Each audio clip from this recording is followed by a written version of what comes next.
Ulah predator seksual terhadap anak semakin mencemaskan. Yang mengerikan, kita tak bisa mengenali ciri-ciri penjahat jenis ini untuk bisa diwaspadai. Banyak pelaku yang ternyata dikenal korbannya. September 2015, Shanwani, pria 46 tahun yang dikenal sebagai tukang ojek, pelatih futsal, dan marbot dibekuk polisi.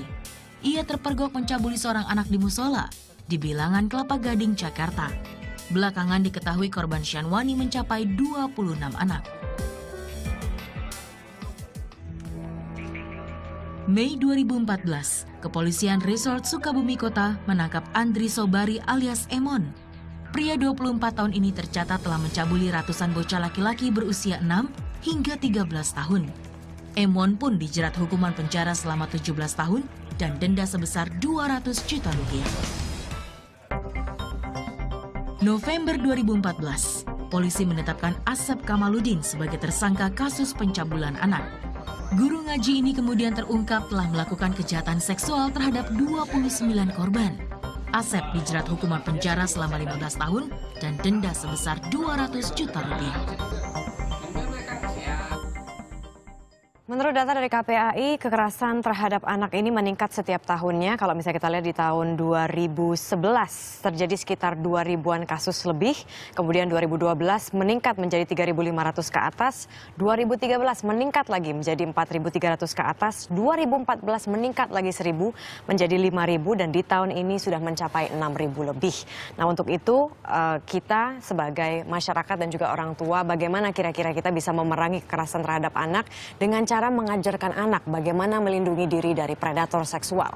Untuk itu kami akan hadirkan di sini tentunya seorang psikolog anak, Ibu Eli Risman. Selamat pagi, Ibu Eli. Selamat pagi. Minggu lalu kita hadirkan karena memang ini sudah menjadi satu fokus buat kita bersama, tidak hanya buat orang tua, tapi karena nanti mungkin orang-orang lain juga akan menjadi orang tua, gitu kan benar ya? Nah, atau punya ponakan. Ya, seperti Marisa gitu. Apa sih sebenarnya yang terjadi fenomena ini? Kenapa kok semakin lama bisa semakin meningkat? Kalau pengamatan Ibu Eli apa sih? Kata kuncinya abai. Abai. Iya, lalai. Kita nggak menyiapkan anak kita untuk hidup dengan tantangan zaman yang seperti ini, bahwa semua orang pegang handphone, ya, dengan itu dia mudah mengakses pornografi dan itu menyebabkan kerusakan otak. Kerusakan itu tidak tampak pada mata, tidak bisa dibedakan kok hanya kita lihat saja, ya, dan tidak bisa terdengar oleh telinga, nggak bisa dirasa oleh hati. Lalu kita nggak menyiapkan tadi anak kita bagaimana dia menghadapi semua situasi orang-orang yang tidak dikenal tapi udah rusak otaknya di sekitar mereka. Mungkin orang tuanya memang nggak ngerti gimana caranya berkomunikasi. Jadi bencana paling besar adalah karena kita tidak sadar sedang ada bencana. Nampaknya pemerintah juga gitu.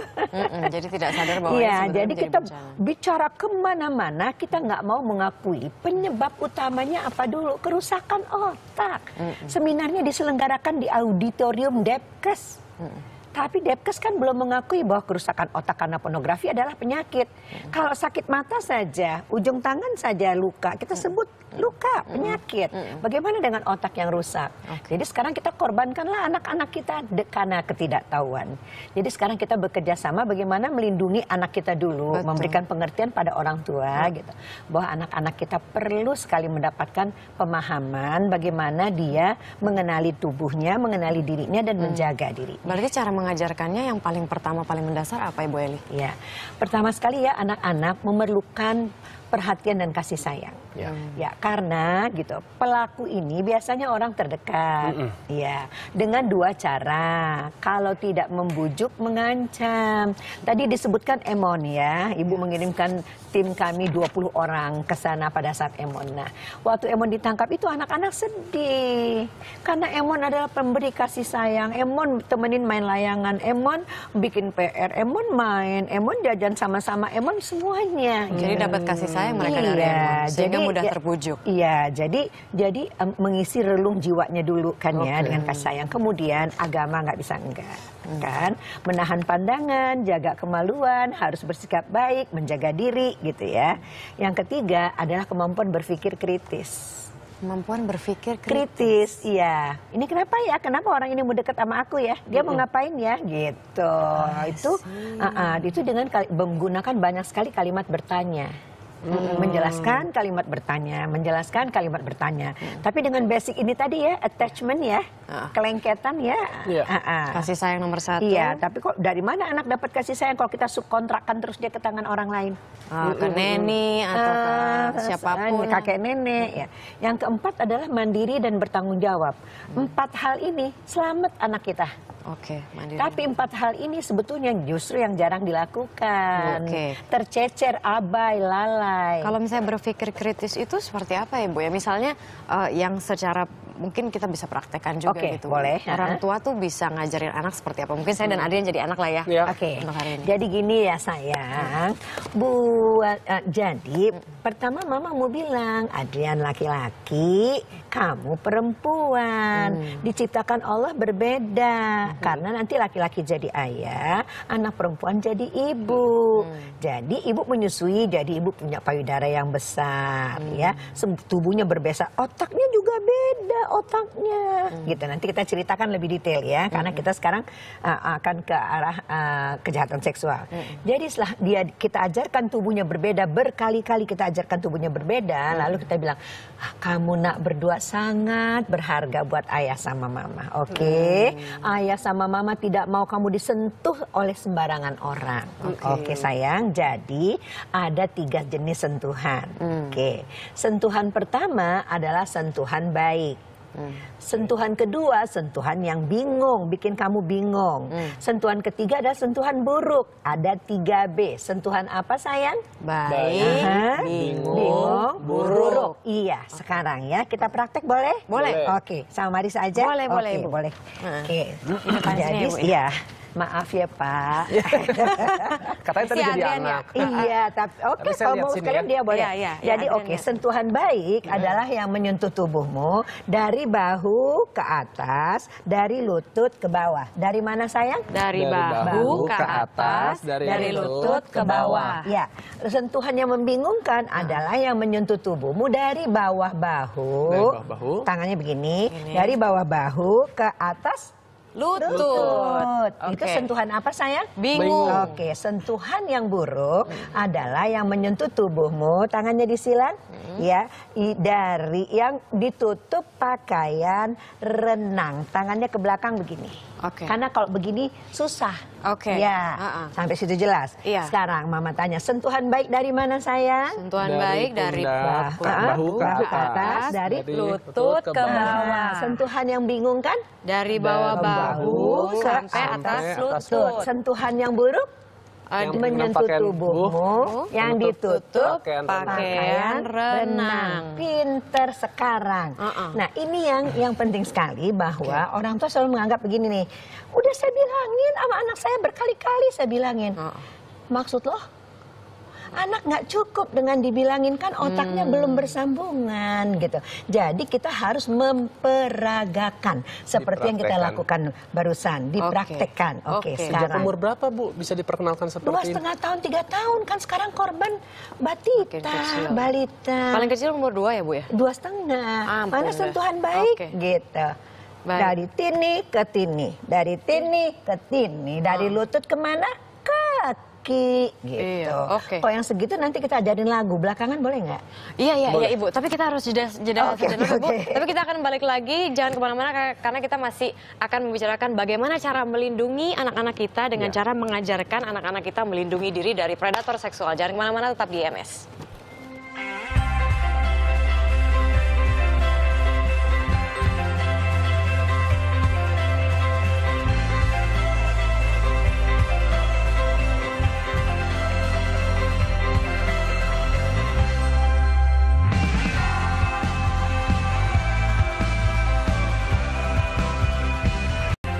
Ya, terima kasih Anda masih bersama kami di Indonesia Morning Show. Kalau kita tadi baru saja belajar bagaimana mengenali letak atau area-area yang aman, yang juga buruk dan juga membingungkan. Sekarang kita juga akan mengetahui mungkin hal-hal yang sifatnya langsung kita bisa praktekkan. Mungkin bagian tubuh mana juga yang kadang-kadang seringkali disentuh oleh orang-orang yang dikatakan predator, yang seringkali anak-anak ini masih bingung Ibu. Mungkin Ibu Nggak bisa tahu, tunjukkan. nggak sadar. Yang pertama sekali kita bangun pada anak-anak kita itu adalah perasaan. Ya. Ya, karena dikuatkan mereka, perasaan. ya perasaan karena mereka tuh sangat suci ya, masih bersih. Kamu itu masih suci Marissa ya. Allah tuh sayang sama anak-anak. Jadi dia menguatkan perasaanmu. Jadi kalau orang menyentuh ya, Mama mulai menyentuh dengan sentuhan baik ya. Oke, dari sini, hai Marissa, rasa kamu apa?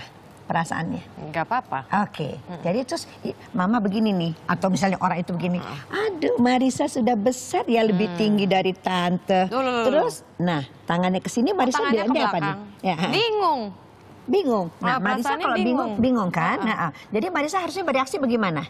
Nggak suka, Ibu. Jadi jangan.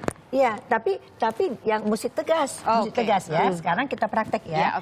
Marissa sudah besar, aduh. Jangan Ibu. Bagus. Bikin orang itu kaget ya. Ya, jadi nggak usah Mama ulang lagi, nggak usah Ibu ulang lagi. Marissa nanti kalau begitu rasakan, ini orang maksudnya apa ya? Jangan pegang tubuhku. Coba bilang, Nak. Jangan pegang tubuhku. Iya ya. Nah, kalau sudah lebih daripada itu ke bahagian tubuh yang ditutup pakaian renang, Marissa harus bagaimana? Sama bilangnya. Jangan pegang bagian tubuhku. Iya. Terus lari, kabur Ibu. Iya, gini ya Nak ya. Jadi kok yang lebih berbahaya reaksinya juga harus lebih kuat lagi. Teriak itu boleh Bu? Boleh teriak. Jadi pemirsa kita mesti harus menanyakan kepada anak kita, bagaimana ya kamu bereaksinya bagaimana, kamu mau bilang apa? Jangan kita ajarkan. Bilang, lari, bilang begini. Itu lupa. Itu namanya kontrolnya eksternal di luar dirinya anak. Jadi kita tanya dulu, tunggu jawaban. Kalau nggak bisa baru dibetulkan lagi. Jangan kita yang menentukan, sebab nanti menghadapi situasi itu anak itu sendiri. Oke. Itu hanya berlaku untuk anak-anak perempuan, laki-laki sama. Cuma kan Ibu nggak enak sentuh kamu. Enggak, Mas, walaupun memang resikonya sama. Nah, karena predator tidak memilih gitu. Siapa saja, karena kalau kerusakan otak itu pertama orang nggak pilih. Pokoknya bagaimana dia acting out. Yang kedua, dia tidak takut konsekuensi. Mau dikebiri kayak mau apa dia nggak peduli. Karena kerusakan otak yang itu menimpa bahagian otak yang tidak takut pada konsekuensi. Berikutnya sedikit lagi boleh ya? Boleh. Kan Mama selalu bilang nggak boleh bohong kan sama Marissa kan. Tapi kalau begini Nah, itu kamu sedang terancam. Kamu pasti merasakannya kan sayang. Jadi Mama, ini yang paling berat. Kamu boleh bohong, bilang, "Ntar aku nggak mau, ntar aku mau pipis." Nah, boleh, kamu boleh, saya mau pipis gitu. Cari alasan untuk kabur. Pinter anak Mama. Iya, boleh cari alasan apa saja. Pokoknya untuk kabur aja. Terus Nak, siapa saja orang dewasa pertama yang kamu temukan, kamu lapor. Ada orang jahat, bilang begitu. Ya Nak, karena dia sudah menyentuh bahagian tubuhmu. Yang apa sayang? Yang membingungkan, yang buruk, tidak boleh disentuh, yang buruk, yang tidak boleh disentuh, membingungkan dan yang buruk, ya, gitu. Jadi, Ibu, tapi kalau yang misalnya melakukan sentuhan itu adalah orang yang tadi terdekat, misalnya paman atau tante, itu bagaimana cara kita menolaknya? Ini tahap berikutnya, kita mesti harus menjelaskan kepada anak kita, orang-orang di sekitar dia, ya, satu, ya, kena orang asing. Orang asing bukan orang yang bule atau gimana, tapi orang yang tidak kita kenal. Kita kasih contoh orang tidak kita kenal, misalnya di apotek di mana gitu ya. Yang kedua teman, yang ketiga sahabat, berikutnya kerabat, ya. Nah, jadi yang terakhir adalah muhrim buat yang muslim. Apa yang boleh informasi diberikan, apa yang tidak. Semua dengan cara seperti itu tadi, ya. Harus ditanya pada anak reaksinya apa, supaya ada di dalam dirinya, ya.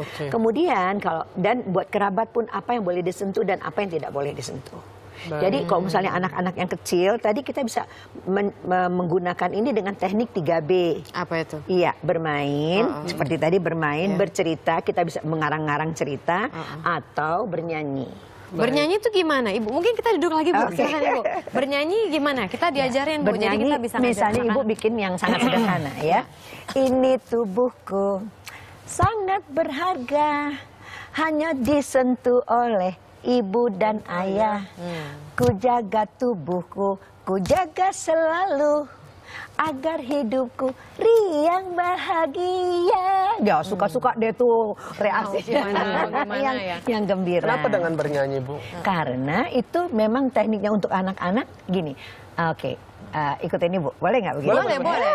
Boleh. Bila hati senang, ayo dong. Bila hati senang, otak otak menyerap Menyerap. lebih banyak. Lebih banyak. Iya, karena hatinya senang. Jadi pusat perasaannya melempar ke korteks. Terjadi proses intelektual lebih tinggi, lebih lanjut. Tapi kalau orang-orang yang sudah rusak otaknya itu apa bisa untuk diperbaiki, Bu? Oh, bisa diterapi.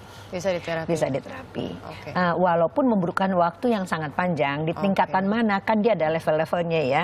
Ada dia cuma kecanduan pada internet saja, kecanduan pada pornografi, nanti kecanduan pada masturbasi, kecanduan seks suka sama suka, atau udah ke tahapan yang terakhir, kejahatan yang paling tinggi adalah kejahatan dengan anak-anak. Itu luar biasa, tidak Child manusiawi. pornography dan yang berakibat itu. Jadi jangan kita bilang dia cuma sekedar pedofil, dia penjahat. Penjahat. Nah, Penjahat seksual. Ibu, Iya. kalau misalnya kita mau tahu nih, penjahat seksual itu biasanya ciri-cirinya seperti apa sih, Bu?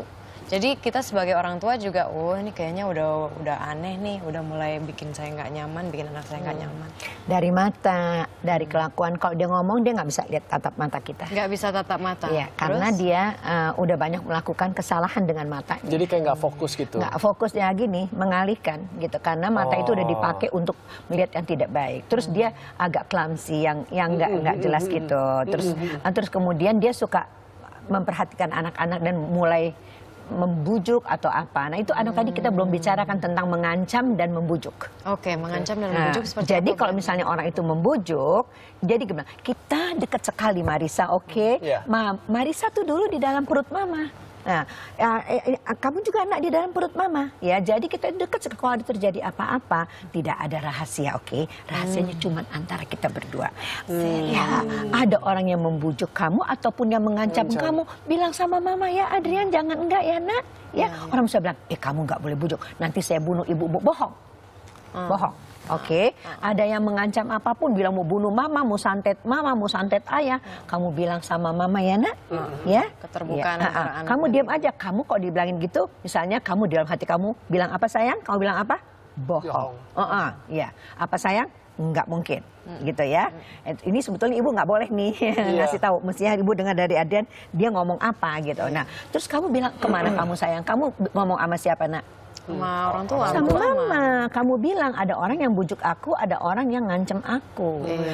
Siapa saja nak, ayah sama mama akan belain kamu. Kami akan kejar orang itu. Kamu harus merasa aman sama ayah sama mama itu. Kalau perlu kita bilang dengan air mata untuk nunjukin, ya kamu tuh sangat berharga buat ayah sama mama. Apapun ayah mama akan lakukan untuk melindungi kamu. Dengar Adrian? Iya. Ngerti Marisa? Ngerti banget Ibu Eli. Itu Luar kita biasa. harus, pokoknya yang pertama tadi kalau misalnya kita lihat tadi ada empat hal yang memang ditekankan oleh Ibu Eli. Yang pertama Kasih adalah sayang memberi tadi. kasih sayang, karena memang kedekatan antara orang tua dan anak itu tidak bisa menggantikan, dan itu akan membuka pintu komunikasi. Jadi anak itu akan selalu jujur dengan orang tuanya. Iya. Kemudian ada juga pendidikan agama, berpikir kritis yang tadi Iya. sudah diajarkan. Dan jangan lupa Bagian untuk mana yang nggak boleh. dan bertanggung jawab. Betul sekali. Tapi yang jelas yang paling mendasar yang mungkin bisa Anda ajarkan adalah sentuhan-sentuhan tadi. 3B apa aja tadi Adrian? Ya, sentuhan yang baik itu adalah dari bahu ke atas, kemudian dari lutut ke bawah, sentuhan yang membingungkan di bawah bahu sampai di atas lutut, dan sentuhan yang buruk yang menutupi pakaian renang kita, Yes. depan sampai ke belakang. Itu Ya. harus diperhatikan. Betul Mudah-mudahan tadi ini bisa jadi pencerahan buat kita, khususnya para orang tua ya, untuk lebih aware lagi memberikan pengajaran kepada anak. Bukan sekedar kita hanya bisa memberikan contoh, tapi maksudnya memberitahu, tapi kita ini juga harus mencontohkan, ya kan? Iya, betul sekali Adrian. Karena kalau kita mau istilahnya apa ya, harapan kita tuh ya cuma dari gerakan masyarakat aja gitu kadang-kadang. Ya kita tidak harus menunggu selalu dari pemerintah kalau misalnya memang pemerintah belum bergerak, dan harapannya memang pemerintah bergerak bersama-sama untuk memberantas kekerasan terhadap anak, terutama kekerasan seksual pada anak, dan juga memberantas penjahat-penjahat seksual ini. Ibu Eli, terima kasih sekali lagi. Terima kasih atas, banyak telah diberi kesempatannya sini. kesempatan, semoga bermanfaat. Pasti kita terus berjuang sama-sama ya Bu ya. Kami dari media akan terus mengawal Besar juga. sekali PR kita, karena kita membangun kesadaran dulu bahwa bencana itu di telapak tangan anak kita pada satu buku jarinya 24 jam sehari dan free. Oke. Ya. Dan That's juga mungkin internet, yes, mungkin ini ada juga buku dari yang ditulis Ibu Eli ya, Encyclopedia, mungkin bagi Anda yang membutuhkan banyak sekali pertanyaan ataupun juga atas pertanyaan-pertanyaan mengenai masalah seksualitas atau pubertas pada anak bisa baca dari sini. Terima kasih Ibu ya. Dan Ibu juga ada buklet yang... Ada buklet bagaimana menghindari anak Anda dari kejahatan seksual dan perkosaan. Itu bisa didapatkan dari mana, Ibu? Semuanya didapatkan dari Yayasan Kita dan Buah Hati. Yayasan Kita dan Buah Hati. Oke, baik. Terima kasih Terima banyak kasih Ibu Eni banyak. Risman selalu sharing untuk kita ya Bu ya. Terima kasih. Agar Nah. kita sama-sama melindungi anak-anak kita bersama. Amin. Oke, baik. Dan selanjutnya juga ada informasi dari dunia ekonomi dan bisnis yang akan hadir sesaat lagi. Jadi tetaplah bersama Indonesia Morning Show.